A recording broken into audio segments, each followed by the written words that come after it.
ആവേശമാണെങ്കിലെ പൊട്ടി തകരാതെ കാക്കും നിര മുന്നിലെ വെട്ടിമാറ്റാൻ കൊതിക്കേണ്ട ഈ മണ്ണിലെ കെട്ടിപ്പടുത്തത് നേരിന്റെ മാർഗമേട ഞെട്ടി വിറയ്ക്കുന്ന കൂട്ടങ്ങൾ വേറെയൊട്ടും തളരാത്തൊരാവേശമാണെങ്കിലെ പൊട്ടി തകരാതെ വെട്ടിമാറ്റാൻ കൊതിക്കേണ്ട ഐതിഹാസികമായ തകരാതെ കാക്കും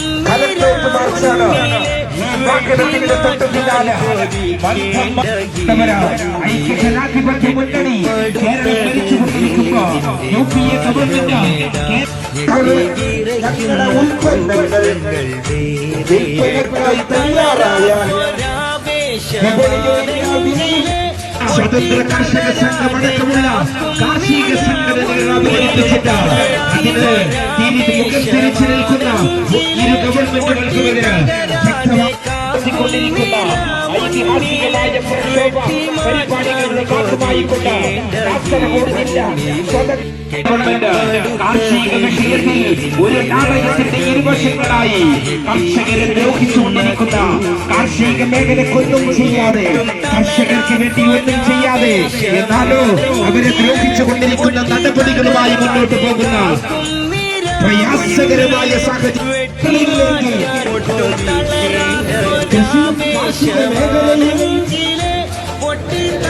കൃഷി കാർഷിക മേഖലയിൽ ഇല്ലാതാവും സൂക്ഷിച്ചോ ഇല്ലാതാവും സൂക്ഷിച്ചോ മാർഗമേറയ്ക്കുന്ന കൂട്ടങ്ങൾ തകരാതെ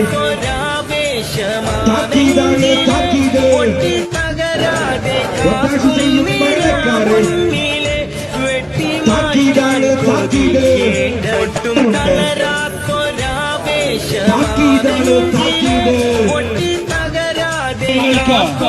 ശക്തമായ താക്കീത് നൽകിക്കൊണ്ട് നാടിനെ തീറ്റിപ്പോക്കുന്ന കർഷക ഭക്തരുടെ പ്രയാസങ്ങൾ കാണാതെ അവരുടെ ദുഃഖങ്ങൾ അറിയാതെ അവരുടെ കൂട്ടങ്ങൾ തളരാത്തൊരാവേശമാണെങ്കിലെ പൊട്ടി തകരാതെ കാക്കും നിര മുന്നിലെ വെട്ടിമാറ്റാൻ ജില്ലാ നേതാക്കള് മണ്ഡല നേതാക്കള് പഞ്ചായത്ത് നേതാക്കള് എല്ലാവരെയും അസ്സലാമു അലൈക്കും. ഒരു വില കൽപ്പിക്കാത്ത ഒരു സാഹചര്യം വന്നപ്പോഴാണ് സ്വതന്ത്ര കർഷക സംഘം ഇങ്ങനെ ഒരു ജില്ലാ മാർച്ചിന് രൂപം നൽകിയത്. അതുകൊണ്ടാണ് ഈ ജില്ലാ അതിന് വേണ്ടുന്ന മാർഗങ്ങൾ കണ്ടെത്താൻ കഴിയണം. അതാണ് ഞങ്ങൾ ഈ ഗവൺമെന്റിനോട് ആവശ്യപ്പെട്ടുകൊണ്ടിരിക്കുന്നത്. പിന്നെ പ്രധാനമായി കാട്ടുമൃഗങ്ങളുടെ ശല്യങ്ങളെ സംബന്ധിച്ച് ഇവിടെ ഒരുപാട് പറയാനുണ്ട്. കാരണം നമുക്ക് കാട്ടുമൃഗങ്ങളെ കഴിഞ്ഞ കാലങ്ങളൊക്കെ കാണണമെന്നുണ്ടെങ്കിൽ സിംഹത്തിനെ, പുലിയെ, ആനയെ ഇതൊക്കെ കാണണമെങ്കിൽ മ്യൂസിയത്തിലേക്ക് പോകണം. ഇനിയിപ്പോൾ നമുക്ക് മ്യൂസിയത്തിലേക്ക് പോകേണ്ട ആവശ്യമില്ല. മുള്ളേരി എത്തുമ്പോൾ അവിടെ പുലിയുണ്ട്, പെരിയിലെത്തുമ്പോൾ പുലിയുണ്ട്, പനത്തിലെത്തുമ്പോൾ പുലിയുണ്ട്, ആരടത്തെത്തുമ്പോൾ ആനയുണ്ട്. കാട്ടുപോത്ത് വയനാട് നാടൻ പോത്ത് പോലെയാണ്. ആ ഒരവസ്ഥയാണ് ഈ നാട്ടിലുള്ളത്. ഈ നാട്ടിൽ ഇങ്ങനെ സംഭവിക്കുമ്പോൾ ഇങ്ങനെ ആന കുത്തിയിട്ടും അതുപോലെ നരി പൊളിച്ചിട്ടും ആള് മരിക്കുമ്പോൾ കാടിൻ്റെ ഒരു മന്ത്രിയുണ്ട്. ആ മന്ത്രിയുടെ കീസയില് 5 ലക്ഷത്തിന് ചെക്കുണ്ട്, ഡേറ്റ് ഇല്ലാതെ ചെക്ക്. എപ്പോഴ് ആന കുത്തുമോ അല്ലെങ്കിൽ സിംഹം പിടിക്കുമോ ആ സമയത്ത് ചെക്ക് കൊടുക്കും. ഒരു മനുഷ്യന്റെ വിലയാണിത് ഈ ഗവൺമെന്റ് കൽപ്പിക്കുന്നത്. ഒരു മനുഷ്യന്റെ കണ്ണ് നഷ്ടപ്പെട്ടാൽ 50 ലക്ഷം വേണം, ഒരു കിഡ്നി നഷ്ടപ്പെട്ടാൽ 50 ലക്ഷം വേണം, ഒരു മനുഷ്യന്റെ ഒരു വിരളി നഷ്ടപ്പെട്ടാൽ 50 ലക്ഷം വേണം. അങ്ങനെ സ്ഥിതിയിലാണ് 5 ലക്ഷം രൂപേന്റെ ചെക്ക് കീസിലിട്ട് കൊടുത്തുകൊണ്ട് അവർ പറഞ്ഞു വിടുന്ന ഒരവസ്ഥയാണ്. ഇതിനൊരു മാറ്റം ഉണ്ടാവണം. നീരോ ചക്രവർത്തിയെ പോലെ ഇവിടെ ഇല്ല കൊട്ടും കുലുമാലും ആസ്പത്രിയും കാര്യങ്ങളും മരുന്നില്ലാതെയും ഹോസ്പിറ്റൽ ഇല്ലാതെ നടക്കുമ്പോൾ മന്ത്രി ദുബൈക്കും കുവൈത്തും മുഖ്യമന്ത്രി പോയിക്കൊണ്ടിരിക്കുക. ആ ഒരവസ്ഥയിലാണുള്ളത്. ഇതിനൊക്കെ മാറ്റം വരുത്താൻ നമുക്ക് കഴിയണം. ഇതൊരു തുടക്കം മാത്രമാണ്. സൂചിപ്പിച്ചുകൊണ്ട് ഈ സമ്മേളനത്തിലെത്തിയ മുഴുവൻ ആളുകളെയും ഒറ്റ വാക്കിൽ കുർക്കോളി മൊയ്തീൻ സാഹിബ് എംഎൽഎ അവരുടെ ആദരണീയനായ കാസർഗോഡിന്റെ പ്രിയപ്പെട്ട MLA എന്നെ നെല്ലിക്കുന്ന അവർകളെ, ബഹുമാന്യരായ സംസ്ഥാനത്തുടനീളം നടത്തുന്ന പ്രക്ഷോഭ പരിപാടികളുടെ ഭാഗമായി ഈ കഴിഞ്ഞ 14-ാം തീയതി കേരളത്തിലെ സെക്രട്ടേറിയറ്റിലും അതുപോലെ തന്നെ 13 ജില്ലാ കേന്ദ്രങ്ങളിലും പ്രക്ഷോഭ പരിപാടി എന്ന നിലയിൽ കളക്ടറേറ്റ് മാർച്ച് നടത്തപ്പെടുകയുണ്ടായി. കാസർഗോഡിനെ സംബന്ധിച്ചിടത്തോളം ചില സാങ്കേതിക കാരണങ്ങളാൽ ആ മാർച്ച് ഇന്നത്തെ ദിവസത്തേക്ക് മാറ്റിവെക്കുകയാണ് ഉണ്ടായത്. ഈ മാർച്ചിനെ അഭിസംബോധന ചെയ്യാൻ നമ്മുടെ ബഹുമാന്യനായ കുർക്കോളി മൊയ്തീൻ സാഹിബ് എത്തിയതിൽ ഞങ്ങൾക്ക് അതിയായ സന്തോഷമുണ്ട്. അദ്ദേഹം കർഷകരുടെ ദീനരോധനങ്ങൾ അസംബ്ലിക്കകത്തും പുറത്തും ഗവൺമെൻറ്റുകളെ മനസ്സിലാക്കി കൊടുത്തുകൊണ്ട് നമുക്ക് വേണ്ടി പ്രവർത്തിക്കുന്ന ഒരു പച്ച മനുഷ്യനാണ് അദ്ദേഹം. നമ്മുടെ ഈ സമ്മേളനം ഉദ്ഘാടനം ചെയ്യാൻ എത്തിയതിൽ സംസാരിക്കുന്നതിന് വേണ്ടി നമ്മുടെ പ്രസിഡന്റും അതുപോലെ തന്നെ നമ്മുടെ പ്രസിഡന്റ് കർഷകർക്ക് വേണ്ടി എന്നും വാദിക്കുന്ന ബഹുമാന്യനായ കുർക്കോളി മൊയ്തീൻ സാഹിബ്, എൻ്റെ ആദരണീയനായ സഹപ്രവർത്തകൻ എന്നെ നെല്ലിക്കുന്ന MLA അവരുടെ, സ്വതന്ത്ര കർഷക സംഘത്തിന്റെ സംസ്ഥാന ഓർഗനൈസിംഗ് സെക്രട്ടറി പ്രിയ സഹപ്രവർത്തകൻ C. Muhammad Kunhi, vice president പ്രിയങ്കനായ Abdulla കുഞ്ഞി. ഇത്തരത്തിൽ തുല്യതയില്ലാത്ത രീതിയിലുള്ള ദുരിതത്തെയാണ് കർഷകർ ഇന്ന് അഭിമുഖീകരിച്ചുകൊണ്ടിരിക്കുന്നത്. അത് അനുകൂലമായുള്ള മറുപടി തന്നെയാണ് നൽകിയിട്ടുള്ളത്. ഞാൻ അപ്പോൾ തന്നെ പോയി അഭിനന്ദിച്ചിട്ടുണ്ട്. എങ്കിലും നിങ്ങളുടെ കാസർഗോഡുകാരുടെ സാന്നിധ്യത്തിൽ ഞാൻ ഈ സന്ദർഭത്തിൽ അദ്ദേഹത്തെ അഭിനന്ദിക്കാൻ കൂടി ഞാൻ ഈ സന്ദർഭം ഉപയോഗപ്പെടുത്തുകയാണ്. നമുക്കറിയാം, വലിയ വാഗ്ദാനങ്ങൾ തന്നുകൊണ്ടാണ് കേന്ദ്രം ഭരിക്കുന്ന മോദി ആണെങ്കിലും കേരളത്തിൽ വാഴുന്ന പിണറായി ആണെങ്കിലും കഴിഞ്ഞ പ്രാവശ്യം അതിനു മുമ്പുമൊക്കെ അധികാരത്തിൽ വന്നത്. 2014 മോദി അധികാരത്തിൽ വരുമ്പോൾ രാജ്യത്ത് അന്ന് പറഞ്ഞത് പാവങ്ങളായ ആളുകൾക്ക് അവരുടെ അക്കൗണ്ടിലേക്ക് 15 ലക്ഷം രൂപ വീതം ഞങ്ങൾ നിക്ഷേപിക്കും. പാവങ്ങളായ ആളുകൾ വോട്ട് കിട്ടാൻ പിന്നെ വേറെ ഒന്നും വേണ്ടതില്ല.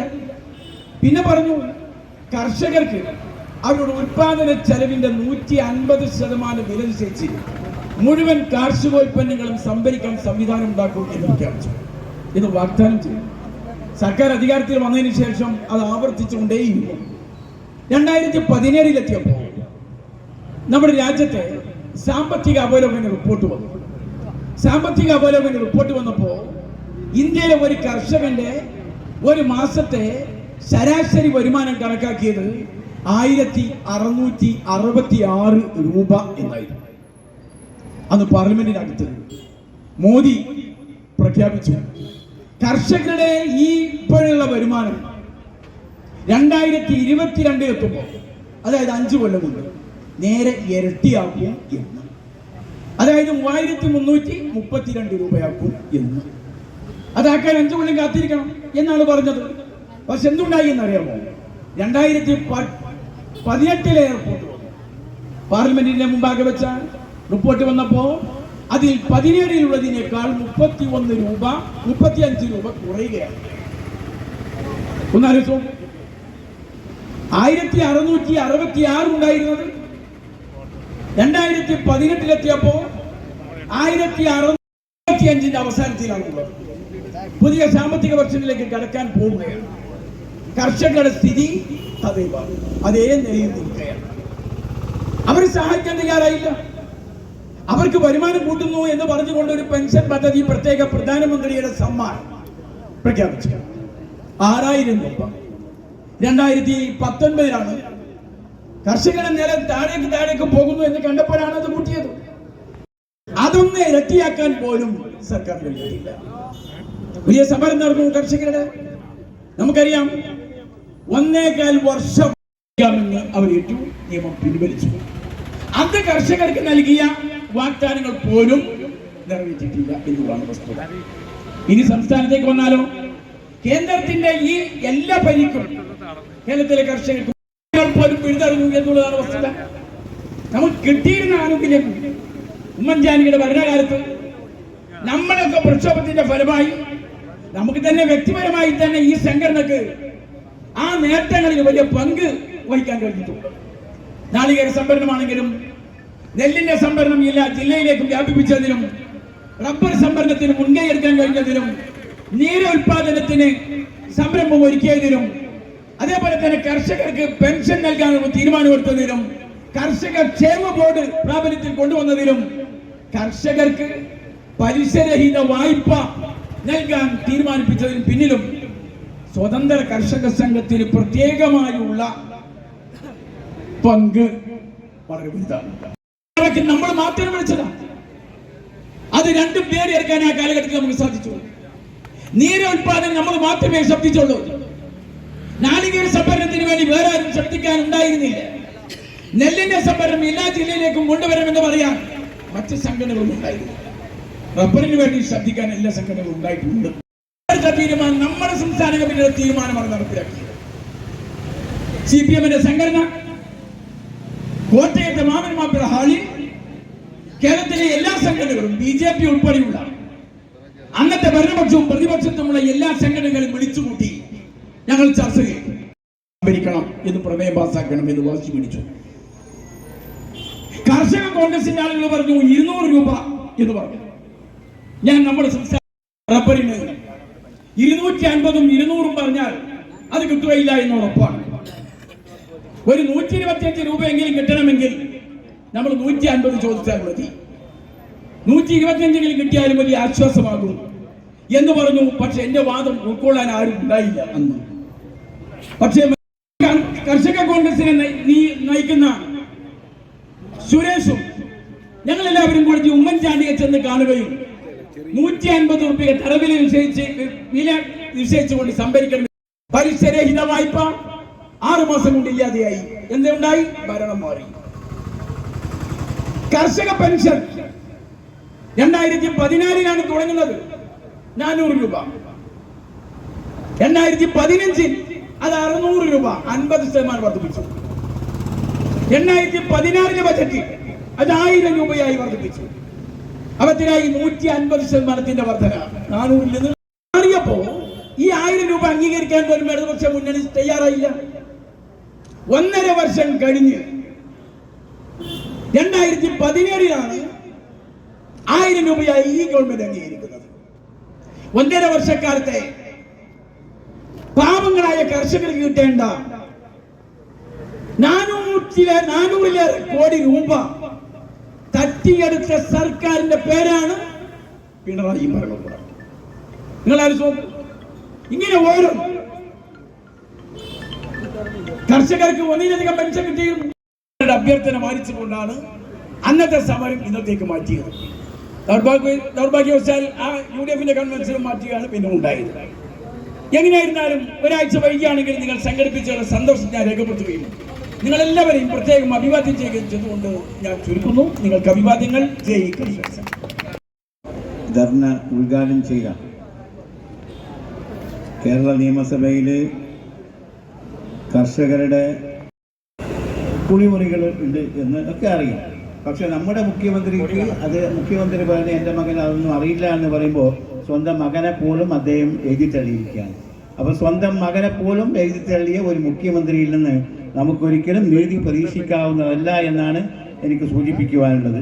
പിന്നെ നമ്മുടെ കേരളം, ഈ കേരളമായത് എങ്ങനെയെന്നും കേരളം എന്ന ആ കേരളം തന്നെ ഇനി നമുക്ക് നഷ്ടപ്പെടുമോ? ആ പേര് തന്നെ സുന്ദരമായ പേരാണത്. ആ സുന്ദരമായ പേര് തന്നെ ഇനി നമുക്ക് നഷ്ടപ്പെടുമോ എന്നതിനെക്കുറിച്ച് നമ്മൾ സംശയിക്കേണ്ടിയിരിക്കുന്നു. ഇവിടെ കർഷകരെ കുറിച്ച് പറയുമ്പോൾ കാസർകോട്ടെ കർഷകരുടെ നമുക്ക് ഇപ്പോൾ സ്വാഗത പ്രസംഗത്തിൽ നമ്മുടെ പാലാട്ട് ഇബ്രാഹിം പന്നികളെക്കുറിച്ച്, ആനകളെക്കുറിച്ച്, വന്യജീവികളെക്കുറിച്ചൊക്കെ ഒരുപാട് കാര്യങ്ങൾ വിശദീകരിച്ചു. പക്ഷേ അതിനെ നേരിടുന്നതിന് വേണ്ടി കർഷകർക്ക് ആവശ്യമെന്ന് പറയുന്നത് തോക്കാണ്. ആ തോക്കിന് ഇപ്പോൾ പുതുതായി ലൈസൻസ് കൊടുക്കുന്നില്ല എന്ന് മാത്രമല്ല, ലൈസൻസ് പുതുക്കി പോലും ഈ കളക്ടറേറ്റിൽ കൊടുക്കുന്നില്ല എന്നാണ് ഞാൻ മനസ്സിലാക്കുന്നത്. നിയമസഭയിൽ ഒരു ചോദ്യം ചോദിച്ചപ്പോൾ കുറച്ച് സമയത്തേക്ക് കുറച്ച് വേഗത ഉണ്ടായിരുന്നു. പിന്നെ പഴയ നിലയിൽ തന്നെയാണ്. പ്രിയപ്പെട്ട കുറുക്കോളി സാഹിബുണ്ട്, ഞാനും നിയമസഭയിൽ ഒരു അംഗമാണ്. ആ കാര്യത്തിൽ നിങ്ങൾക്ക് വേണ്ടി ഞങ്ങൾ ഇരുവരും ഇടപെടുമെന്ന് ഈ അവസരത്തിൽ നിങ്ങളെ അറിയിക്കുവാൻ ആഗ്രഹിക്കുന്നു. ബാബ, ഞാൻ ദീർഘിപ്പിക്കുന്നില്ല. പിന്നെ അടക്ക കർഷകർ, ഇപ്പോൾ നിങ്ങളിൽ പലരും തെങ്ങ് കർഷകർ മാത്രമായിരിക്കില്ല, അടക്ക കർഷകർ കൂടിയായിരിക്കും. അടക്ക കർഷകർക്ക് വേണ്ടി പ്രിയപ്പെട്ട കുറുക്കോളിയുടെ അറിവോടുകൂടി ഞാൻ നിയമസഭയിൽ ഒരു സബ്മിഷൻ കൊണ്ടുപോയിരുന്നു. കാസർഗോഡത്തെ അടക്ക കർഷകരുടെ ദുരിതപൂർണമായ ജീവിതത്തെക്കുറിച്ചാണ് ഞാൻ സബ്മിഷനിൽ പറഞ്ഞത്. മന്ത്രിയെല്ലാം ശരിയെന്ന് പറഞ്ഞു. അതിൻ്റെ അടിസ്ഥാനത്തിൽ അദ്ദേഹം പിറ്റേ ആഴ്ച തന്നെ ഒരു യോഗം വിളിച്ചു. കാസർകോട്ടെ ജില്ലയിലെ എല്ലാ MLA-മാരെയും ആ യോഗത്തിൽ പങ്കെടുപ്പിച്ചു, ഉദ്യോഗസ്ഥന്മാരെ പങ്കെടുപ്പിച്ചു, ചില വാഗ്ദാനങ്ങൾ നൽകിയിട്ടുണ്ട്. ഇവിടെ നമ്മുടെ കുറുക്കോളി പറഞ്ഞതുപോലെ വാഗ്ദാനങ്ങൾ നൽകുന്ന കാര്യത്തിൽ ഈ സർക്കാർ എല്ലാവരെക്കാളും മുൻപന്തിയിലാണ്. ആ വാഗ്ദാനങ്ങളൊക്കെ പാലിക്കപ്പെടുന്നില്ല എന്നതാണ് സത്യം. ഏതായാലും വാഗ്ദാനങ്ങൾ പാലിക്കുന്നുണ്ടോ ഇല്ലയോ എന്നതല്ല നമ്മുടെ പ്രശ്നം. നമ്മളൊരു ദൗത്യവുമായി മുന്നോട്ട് പോവുകയാണ്. വലിയൊരു യുദ്ധമാണ് നമ്മൾ ഇപ്പോൾ നടത്തിക്കൊണ്ടിരിക്കുന്നത്. ആ യുദ്ധത്തിൽ വിജയിക്കുന്നത് വരെ നമ്മൾ ഈ പോരാട്ടം തുടരണം. ഈ നമ്മുടെ പ്രിയപ്പെട്ട സ്വതന്ത്ര കർഷക ലീഗിന്റെ നേതാക്കൾ നമ്മൾ വയൽ നകത്തൽ ഭൂമിയിലെ പ്രശ്നപരിഹാരത്തോടുകൂടി ഗവൺമെന്റിന് ലഭിച്ചിട്ടുള്ള സംഖ്യ അത് കാർഷിക മേഖലക്ക് തന്നെ വിനിയോഗിക്കണമെന്ന് നമ്മുടെ ഹൈക്കോടതി പറഞ്ഞിട്ടുണ്ട്. 2024 ഒക്ടോബർ മാസം വരെ ഏതാണ്ട് 1510 കോടി രൂപ ഇങ്ങനെ സംഭരിച്ചിട്ടുണ്ട്. ആ പണത്തിൽ നിന്ന് 6 ലക്ഷം ഉറുപ്പിക മാത്രമാണ് കാർഷിക മേഖലയ്ക്ക് സംസ്ഥാന ഇടതുപക്ഷ ജനാധിപത്യ മുന്നണി ഗവൺമെന്റ് വിനിയോഗിച്ചത്. ഇതിൽ നിന്ന് നമുക്ക് മനസ്സിലാക്കാൻ കഴിയും ഈ ഗവൺമെന്റ് കർഷകരുടെ താല്പര്യത്തിനല്ല നിലകൊള്ളുന്നത് എന്ന് നമുക്ക് മനസ്സിലാക്കാൻ കഴിയും. മറ്റൊരു കാര്യം, നമ്മുടെ നാളികേരം കേരവൃക്ഷത്തിന്റെ പുനരുജ്ജീവനത്തിന് വേണ്ടി വേൾഡ് ബാങ്ക് 139 കോടി രൂപ നമ്മുടെ സംസ്ഥാന ഗവൺമെന്റ് കൊടുത്തിരുന്നു കേരവൃക്ഷത്തിന്റെ പുനരുദ്ധാരണത്തിന് വേണ്ടി. പക്ഷേ അതിൽ നിന്ന് 1 ഉറുപ്പിക പോലും ഈ കേരവൃക്ഷത്തിന്റെ പുനരുദ്ധാരണത്തിന് വേണ്ടി സംസ്ഥാന ഗവൺമെന്റ് ചെലവഴിച്ചിട്ടില്ല.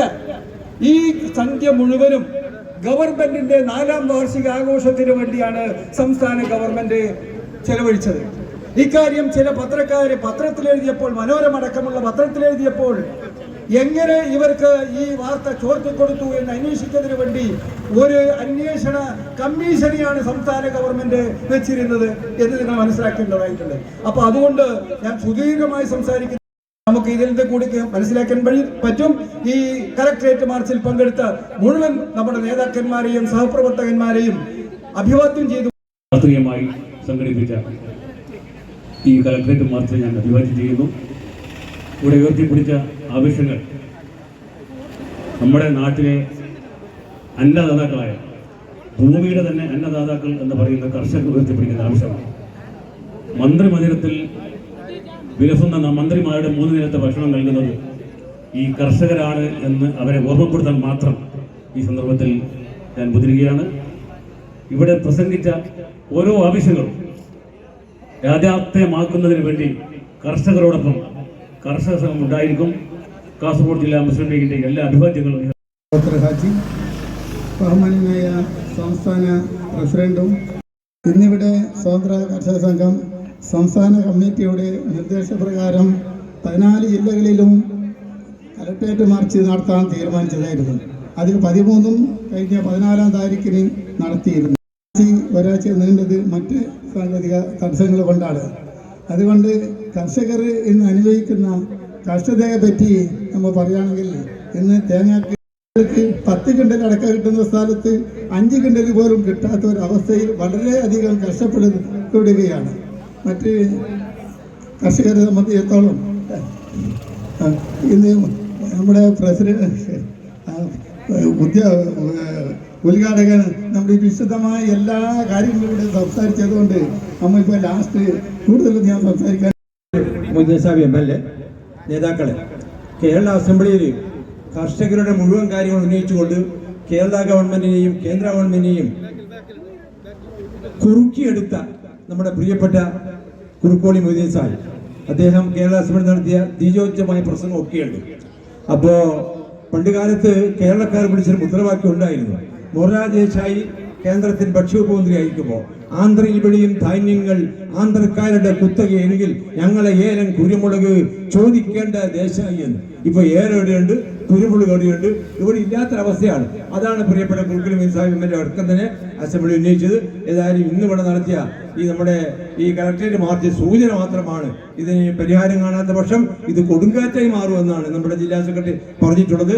ഇതിനുശേഷം നമ്മുടെ കുൽക്കുൽ മൊയ്തീൻ സാഹിബ് അടക്കമുള്ള നേതാക്കൾ കളക്ടറെ കണ്ട് നമ്മുടെ ന്യായമായ ആവശ്യം ഉന്നയിച്ചുള്ള നിവേദനം കൂടി കൊടുക്കുന്നെന്നുള്ള കാര്യം അറിയിച്ചുകൊണ്ട് അന്ന് അടക്കയ്ക്ക് വിലയില്ലായിരുന്നു, പക്ഷേ അടക്കയുണ്ടായിരുന്നു. അന്ന് 10 കോടി രൂപ സബ്സിഡി നൽകിക്കൊണ്ട് ഇവിടുത്തെ അടക്ക കർഷകരെ സംരക്ഷിച്ച ഒരു മന്ത്രിസഭയുണ്ടായിരുന്നു. അതിനുശേഷം ഇന്ന് അടക്കയ്ക്ക് വിലയുണ്ട്, പക്ഷെ അടക്കയില്ല. കാലം തെറ്റിവരുന്ന മഴയെ കൊണ്ട് ഇന്നും മഴയുടെ കാർമേഘത്തിൻ്റെ ഉള്ളിലാണ് നാം നിൽക്കുന്നത്.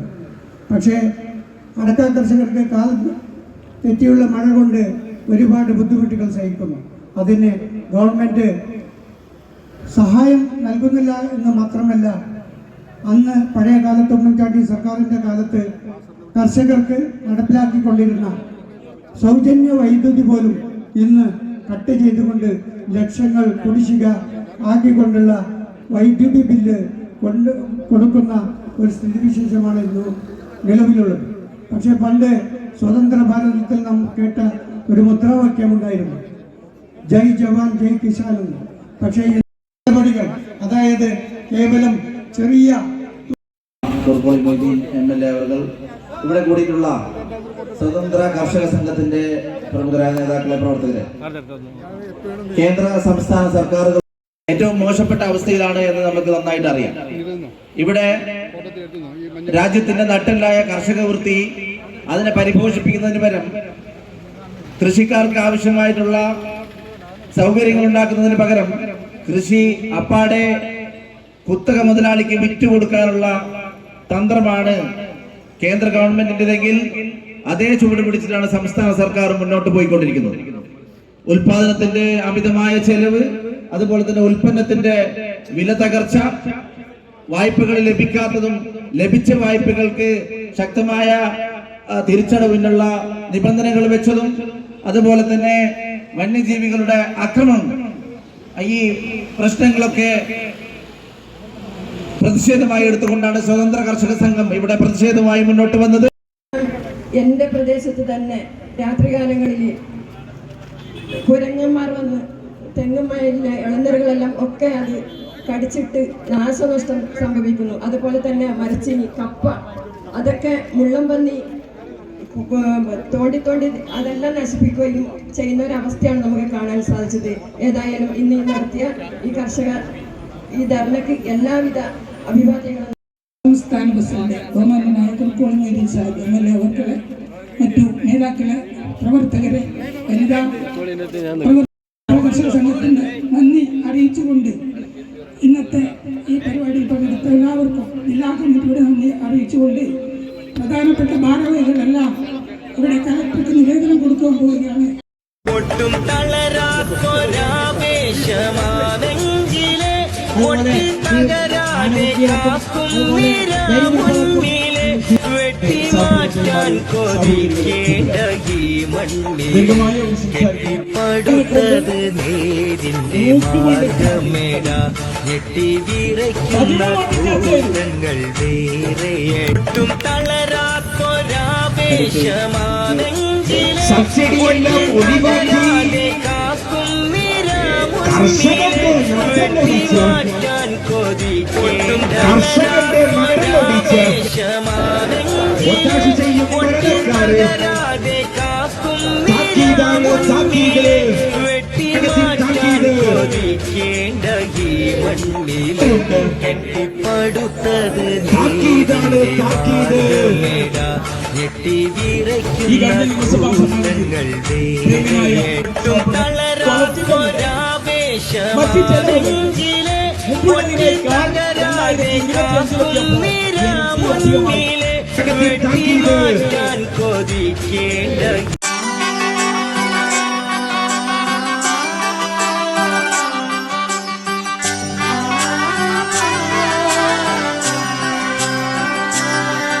ഇവളണിയും പൊന്നല്ലേ, കനവുണരും ദിനമല്ലേ, മുഞ്ചത്തി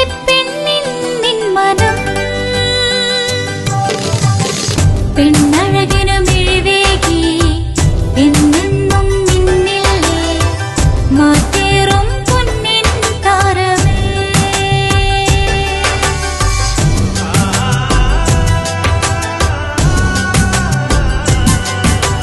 സിറ്റി ഗോൾഡിൻ സ്വർണ്ണനിലാവല്ലേ.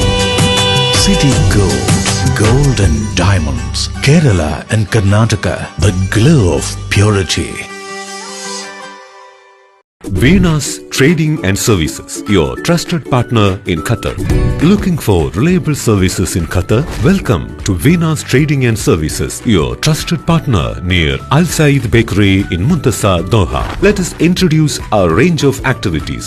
At Venus Trading and Services, we offer certificates attestation in India and Qatar, legal translation in several languages, police clearance certificates, data flow and Prometric, company formation, health card services. Our experienced team ensures smooth and hassle-free processes. Choose Venus Trading and Services as your trusted partner in Qatar. Contact us today 55488910. Venus Trading and Services near Al Said Bakery in Muntasa, Doha. Partner with Al Farha Tours and Service. വീടായാലും ഇൻഡസ്ട്രിയലായാലും business വിദ്യാഭ്യാസ സ്ഥാപനങ്ങളോ മതപരമായ സ്ഥാപനങ്ങളോ ആണെങ്കിലും wiring വർക്കുകൾ HT LT connection എന്നിവയ്ക്ക് government licensed electrical കോൺട്രാക്ടറായ പള്ളങ്ങോട് ഇലക്ട്രിക്കൽ വർക്സിനെ തന്നെ ഏൽപ്പിക്കണം. പണി കമ്മിറ്റ് ചെയ്ത സമയത്ത് തന്നെ തീർത്തു തരും. കൂടാതെ നിങ്ങളുടെ സ്ഥാപനത്തിൽ അനുമതിയില്ലാതെ ജനറേറ്റർ സ്ഥാപിച്ചിട്ടുണ്ടെങ്കിൽ പള്ളങ്ങോട് ഇലക്ട്രിക്കൽ വർക്സിനെ ഏൽപ്പിച്ചോളൂ. എല്ലാവിധ പേപ്പർ വർക്കുകൾ സഹിതം ഉത്തരവാദിത്തത്തോടെ തന്നെ വർക്ക് പൂർത്തിയാക്കാം. കോൺടാക്ട് ചെയ്യൂ 9496 200 200 9497 500 600. അബ്ദുൽ ജലീൽ കോയ അവர்களെയും വളരെ സ്നേഹപൂർവ്വം യോഗത്തിലേക്ക് സ്വാഗതം ചെയ്യുന്നു. മറിയം ബോഡി ലോഷന് വെല്ലുന്ന ഒരു ലോഷൻ നമ്മുടെ കയ്യിലെത്തിയിട്ടുണ്ട്. അൽ ഫലാജ് പെർഫ്യൂം ഇൻഡസ്ട്രി എന്നുള്ള ബ്രാൻഡിന്റെ മുസ്കാൻ എന്ന് പറഞ്ഞിട്ടുള്ള ഒരു ബോഡി ലോഷൻ ആണ്. ഇതിന്റെ ബോക്സും കാര്യങ്ങളൊക്കെ ഇതാ ഈ രൂപത്തിലാണ്. നല്ലൊരു ഗിഫ്റ്റിംഗ് പ്രസന്റേഷനും കാര്യങ്ങളൊക്കെ കൊടുത്തിട്ടുണ്ട്. ഇവിടെ നല്ലൊരു മുസ്കാൻ എന്ന അറബിയിലെ കാലിഗ്രഫിയും കാര്യങ്ങളൊക്കെ കൊടുത്തിട്ടുണ്ട്. നല്ല ബ്യൂട്ടിഫുൾ ആയിട്ടുള്ള പ്രസന്റേഷൻ കേട്ടോ. ജസ്റ്റ് ഓപ്പൺ ചെയ്തുതരാം. ഈ രൂപത്തിലായിരിക്കും ഇതിന്റെ ഓപ്പണിംഗും പ്രസന്റേഷനും വരുന്നത്. ഇതാണ് മുസ്കാൻ എന്ന് പറഞ്ഞിട്ടുള്ള ബോഡി ലോഷൻ. എന്റെ മോനെ ഇതിന്റെ സ്മെല്ല് സ്നിഫ് ചെയ്യുന്ന വേണം, വേറെ ലെവൽ സ്മെല്ല്. കാരണം മറിയം ബോഡി ലോഷൻ വർഷങ്ങളായിട്ട് ഞാൻ യൂസ് ചെയ്തുകൊണ്ടിരിക്കുന്ന ഒരു ബോഡി ലോഷൻ ആയിരുന്നു. പക്ഷേ മുസ്കാൻ കിട്ടിയതിന് ശേഷം മറിയം ബോഡി ലോഷൻ ഒന്നുമല്ല ചെയ്യുന്ന ഓൾമോസ്റ്റ് ഒരു 99.9% പേരും ഈ ഒരു ഫ്രാഗ്രൻസ് ഇഷ്ടപ്പെടും. കാരണം നല്ലൊരു സ്വീറ്റ് ആയിട്ടുള്ള floral, fruity, vanilla, creamy, candy, milky സ്മെല്ലാണ് മുസ്കാനിൽ വരുന്നത്. വേറെ ലെവൽ സാധനം. ട്രൈ ചെയ്ത് നോക്കി, ഏതായാലും ഡിസപ്പോയിന്റഡ് ആവില്ല. മറിയത്തിനെ കാട്ടിയും അത്യാവശ്യം നല്ല ലാസ്റ്റിംഗ് കിട്ടുന്നുണ്ട്. ഇത് നിങ്ങൾ GCCയിലൊക്കെ കുളിച്ച് കഴിഞ്ഞ ശേഷം നെക്കിലൊക്കെ അപ്ലൈ ചെയ്യുക. എന്നിട്ട് ക്ലോത്തും കാര്യങ്ങളൊക്കെ ഇട്ട് നിങ്ങൾ ഓഫീസിലൊക്കെ പോയി തിരിച്ചു വന്ന് നിങ്ങൾ ക്ലോത്ത് ചേഞ്ച് ചെയ്യുന്ന സമയത്തും ഈ ഒരു സ്മെല്ല് GCCയിൽ ഫീഡ്ബാക്ക് കിട്ടിയിട്ടുണ്ടെന്ന് അവർ പറഞ്ഞിട്ടുണ്ട്. പിന്നെ അവർ മെയിനായിട്ട് ചെയ്യുന്നത് ഹോൾസെയിലാണ്. ആർക്കെങ്കിലും ബൾക്കായിട്ട് ഹോൾസെയിൽ വേണമെന്നുണ്ടെങ്കിൽ താഴെ കൊടുത്ത് നമ്മളെ കോൺടാക്ട് ചെയ്തോളി. അവർ കാര്യങ്ങളൊക്കെ അറേഞ്ച് ചെയ്യും. ഇനി നാട്ടിലോട്ട് ആർക്കെങ്കിലും ഹോൾസെയിലായിട്ട് വേണമെന്നുണ്ടെങ്കിൽ അതിനെ അവരെ കോൺടാക്ട് ചെയ്തോളി. പിന്നെ പെർഫ്യൂമൊക്കെ ആർക്കെങ്കിലും മാനുഫാക്ചർ ചെയ്യണമെന്നുണ്ടെങ്കിൽ അതുപോലെ പ്രൈവറ്റ് ലാബിലും കാര്യങ്ങളൊക്കെ ചെയ്യണമെന്നുണ്ടെങ്കിൽ ഇവരെ കോൺടാക്ട് ചെയ്യുക. ഏതായാലും താഴെ ഡിസ്ക്രിപ്ഷനിൽ അവരുടെ കംപ്ലീറ്റ് ഡീറ്റെയിൽസ് ഞാൻ കൊടുക്കുന്നുണ്ട്. ഈ സാധനങ്ങൾ ഓർഡർ ചെയ്തോളി. ഓൾ ഓവർ UAE അവരുടെ ഡെലിവറിയും കാര്യങ്ങളൊക്കെ ചെയ്തിടും.